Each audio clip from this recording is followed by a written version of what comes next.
Muraho neza. Amazina yanjye nitwa Hakizimana Innocent, ndi umugabo ndubatse, ndi i Kigali mu Rwanda. Mu myaka ine ishize nari mbayeho ubuzima bugoranye. Numvaga mfite ibintu byinshi nifuza kugeraho mu buzima, ariko icyizere ntacyo. Nari nshoje umwaka wa kabiri wa kaminuza, ariko ishuri rinaniye. Minervari ntayo, imibereho ntayo. Icyo gihe numvaga nta cyizere. Naje guhura n'umuntu rero ambwira ku mushinga mwiza cyane wamfashije. Nyuma yo gutangira gukorana nawo, ubuzima bwanjye bugahinduka. Uyu munsi nkaba ndi kugera ku nzozi zanjye. Ubuzima bw'umuryango wanjye nkaba ngenda mbuhindura, ndetse nkaba narafashije n'abandi bantu benshi guhindura ubuzima bwabo. Iyo proje rero ni proje y'abantu bafite inzozi zagutse. Ese nawe waba ufite inzozi? Waba wifuza kugira inzu nziza, imodoka nziza se, kugira umuryango wishimye, kugira amafaranga menshi, gutembera ahantu heza wifuza? Iyi proje nawe ni yawe. Abantu benshi nubwo bafite inzozi, ariko biragorana kuzigeraho. Umugabo bita Robert Kiyosaki ni umuhanga cyane mu by'ubukungu. Yanditse igitabo akita Cash Flow Quadrant. Ni igitabo yerekanyemo inzira enye abantu bakuramo amafaranga hano ku isi. Amakuru mabahari nuko abantu 95% bagize isi kugera ku nzozi zabo ntabwo bishoboka, kuko nabakozi bakorera abandi, ndetse ni n'abantu bakora ariko bagakora bonyine, kubera ko binjiza amafaranga bitwita linear income cyangwa amafaranga aturuka mu mbaraga zabo gusa. Biragoranye kugera ku nzozi zabo. Ariko abantu bagera ku nzozi zabo ni 5 bonyine ku ijana bagize isi, aho basangiye ubukungu bwa 95%. Babarizwa muri business owner ndetse na investor cyangwa se abashoramari. Amakuru meza hari rero nuko abantu bubaka business cyangwa se bakorana n'abandi ku buryo bo n'igihe batakoze babasha kwinjiza amafaranga. Amakuru meza ngufitiye rero nuko proje cyangwa se business ngiye kuganirizaho nayo ibarizwa muri iki gice cya business owner, aho ushobora gukorana nayo ukubaka business kagufasha kwinjiza amafaranga waba uhari cyangwa se udahari. Iyo project rero nta yindi, ni proje yitwa Economy Designer Plan. Ni proje rero mpuzamahanga yazanwe na company yitwa AIM Global. Ni company mpuzamahanga rero yatangijwe n'abagabo 3 muri kureba ahangaha. Itangira mu gihugu cya Philippines mu mwaka wa 2006. Uyu munsi imaze imyaka 17. Yaragutse rero ntabwo yagumye muri Philippines, ahubwo uyu munsi imaze kugera mu bihugu byinshi birenga 50 ku isi, aho ifite ama office mu bihugu birenga 35. Uyu munsi hari abantu barenga 6 miliyoni bose babayeho neza, bafite imikorere kubera gukorana n'iyi proje. Ni proje rero ifite intego ebyiri. Intego ya mbere ni ugufasha abantu kugira ubuzima bwiza, birinda ndetse n'abanivura indwara. Intego ya kabiri ni ugufasha abantu kuba bakwiteza imbere bakagera ku nzozi zabo. Mu gufasha abantu kugira ubuzima bwiza rero, company hari products yatuzaniye. Izo produit rero zikorwa n'izi nganda zirahangaha. Hari uruganda bita Nature's Way rwo muri Amerika, hari uruganda bita DSM rwo mu Burayi, hari uruganda bita AMS Life Science rwo mu Buyapani, ndetse n'uruganda bita Weda. Izi nganda zose zimaze imyaka irenga 50 zibayeho. Ni inganda zikomeye cyane rero, zidufasha kubona produit nziza. Kubera iki produit company yazizanye, abantu benshi duhura n'ibibazo by'uburwayi bigiye bitandukanye, ariko mu by'ukuri nta muntu bitwanduje bitewe n'imibereho tubamo hano ku isi. Ibyo turya, ibyo tunywa, iyi technology, aya matelefone dukoresha, ni ibintu byinshi bigenda bitwangiriza bikadutera indwara zigiye zitandukanye. Biragoranye cyane rero kuba wakwirinda izo ngaruka, ariko ikigo cy'umuryango w'abibumbye cyita ku buzima cyatugiriye inama yo gukoresha imboga n'imbuto ubwoko bwinshi kugira tubashe kwirinda. Biragoye abantu benshi rero, ni mpamvu company yatuzaniye produit ushobora gusanga mu ibyo bintu byose. Harimo produit rero twita food supplement, usangamo za mboga n'imbuto. Hari zikoreshwa nk'ibinyobwa, ndetse hari n'izigufasha kuri weight loss, gutakaza ibiro, ndetse n'izituma abana bakura neza. Ntago ndibuze kwibanda kuri produit, ahubwo ngiye kukubwira ese ni gute ushobora gukorana n'iyi proje nawe ubuzima bwawe bukaba bwahinduka, ubuzima bwawe bukaba bwava ku rwego rumwe bukagera ku rundi rwego kandi rwiza, ndetse ukagera ku nzozi zawe. ese bisaba iki kuba wakorana n'iyi proje? Kwa n'iyi proje nta kindi bisaba uretse kuba umunyamuryango wayo, ukagura package imwe muri package ngiye kwereka. Ushaka kugura package ya mbere yitwa Neovas package, aho igura 473 ugahabwa produit zifite agaciro kangana n'amafaranga utanze. Ushaka gutangira na Technovas package, aho uyigura 1,144,000 nabwo ugahabwa products. Ushobora no gutangira na Digivas package nziza cyane, aho utanga 2,266,000.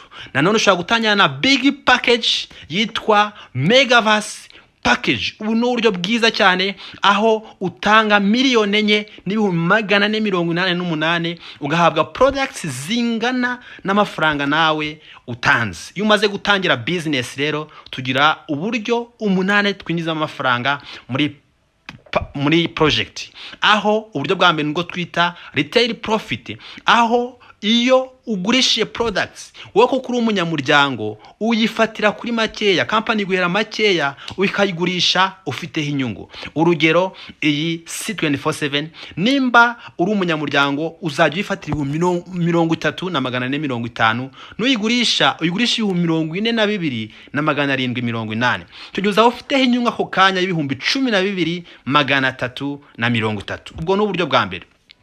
Ntabwo ari itegeko gucuruza produit udashaka, biterwa ucuruza product kuko ariyo ukunda cyangwa se ariyo ufitiye abakiriya.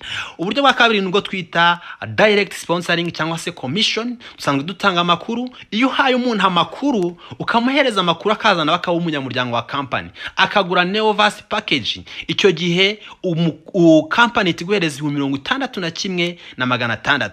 Nimbaje akaba umunyamuryango akagura Technovas package, uzahita ubona 198 kuri konte yawe. Nimbaje akagura Digivas package, urabona 396.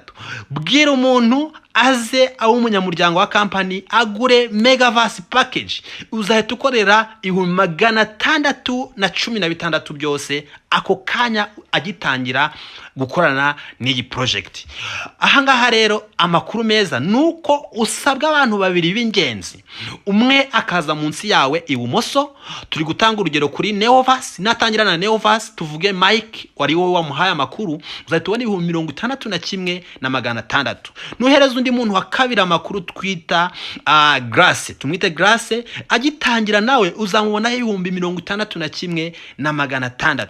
Ahangaha rero business yacu n'ubufatanye, kubera ko uko uzagenda ugira n'abandi bantu benshi, ukuziranye n'abantu benshi, bose ntago uzabizengurutsaho. Oya, kubera ko ari ubufatanye rero, ahubwo nuwo n'undi muntu uzamuzana umushyire munsi ya Grace cyangwa se munsi ya Mike, kuko nawe uyu munsi watangira ukabona umuntu atari wamuhaye amakuru, ahubwo yahawe amakuru n'abantu bo hejuru yawe.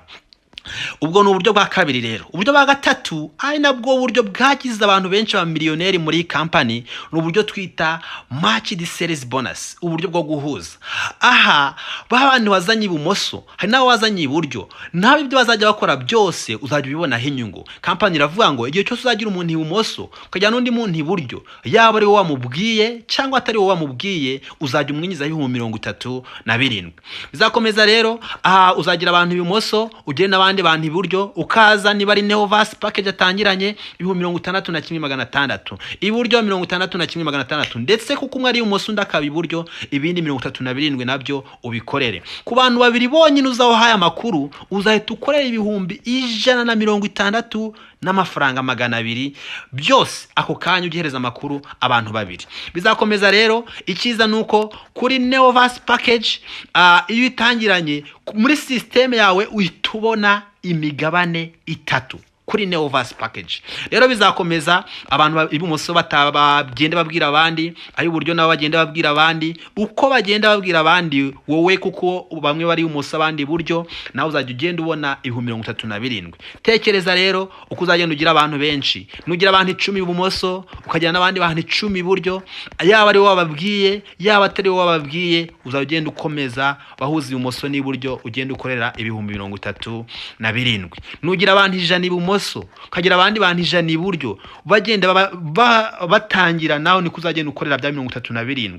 Tekereza nugira abantu 1000 ibumoso, 1000 iburyo, bizakomeza kugera muri infini. Iyi ni business rero ikunjiriza amafaranga, waba uhari waba udahari, aho waba uri hose, kubera ko n'ubufatanye kandi bizakomeza, amafaranga azakomeza kugenda aza. Niyo mpamvu business wakora, waba ufite n'ibindi bintu ukora, ntabwo yakubuza gukomeza gukora akazi kawe. Ese bitandukaniye ko watangirana package nini ya Technovas. Ahangaha ugitangirana na Technovas muri systeme yawe uzahita ubona imigabane 7 ako kanya, ndetse n'utangirana na Digivas uzajya winjiriza ku migabane 15 yose. N'utangira na Megavas, aho noneho uzajya uba ufite imigabane 31 yose ikazajya uyinjirizaho amafaranga. Hanyuma tugira n'ubundi buryo bwo kunyuza amafaranga, Unilevel program cyangwa se Unilevel bonus, aho kuri product zose zigenda zigurwa n'abantu bo munsi yawe ugenda wabonaho 5% ndetse n'10% mu gihe hari umuntu wihereye amakuru ari munsi yawe. Uburyo bundi bwa 5 nubwo twita step, aho winjiza amafaranga, company igenda iguhereza amafaranga bitewe n'iranka ufite. Nimba ufite iranka bita silver executive, igihe uzabona 10%, gold executive 20%, gold ambassador 30% y'inyungu company yabonye iturutse ku bantu ufite munsi yawe. Uburyo bwa 6 ni Unipay plan, aho ku bantu bose ugenda ugira munsi yawe uko bazagura produit ndetse nuko bazagenda batangira business, niko nawe uzagenda ubonaho percentage 3% kugera kuri 5%. Uburyo bundi bwa 7 ni royalty income, aho uyu muntu ushobora gutangira business ariko ntubone umwanya uhagije, ukabahereza umuntu umwe amakuru nawe agahereza undi amakuru, ku buryo wa wundi wowe ni waba utari kubona umwanya uhagije, ariko wa wundi nakora cyane akagera ku iranka rya Global Ambassador cyangwa se n'indi ranka, nawe uzarigira. Niba Global Ambassador akorera miliyoni zirenga 5 ku kwezi cyangwa se 10, nawe icyo gihe nawe uzajya uzikorera nubwo wowe utahabonetse cyane. Uburyo rero bwa nyuma nuko company nayo idufasha kuba twaruhuka, itanga lifestyle and trips kandi ku buntu, aho itanga ingendo za Dubai, ingendo za Philippines, ingendo zo muri Amerika ku buntu, nta kintu na kimwe wowe wishyuye, company ikaguhereza urugendo rw'ubuntu. Ese nawe ufite inzozi zo gutembera, iyi company rero ni igisubizo niba wifuza gutembera. Ikindi kandi nkaje natangiye ni igicungamari, ntago nari nzi ibintu byanye n'ubuzima, gusobanura product sinari mbizi, sinari nzi marketing, ariko company yatuzaniye training and support system, aho ku muntu wese utangiye abasha kubona ubufasha. Nawe tuzagufasha, tuzakwereka imikorere, tuzakorana ibyo twageze nawe bashe kubigeraho, ndetse tubashe no kugerana ku nzozi zacu. Ni projet rero ya economy driver 3.0, nawe ngwino dukorane tubashe kugera ku nzozi zacu. Mwakoze cyane.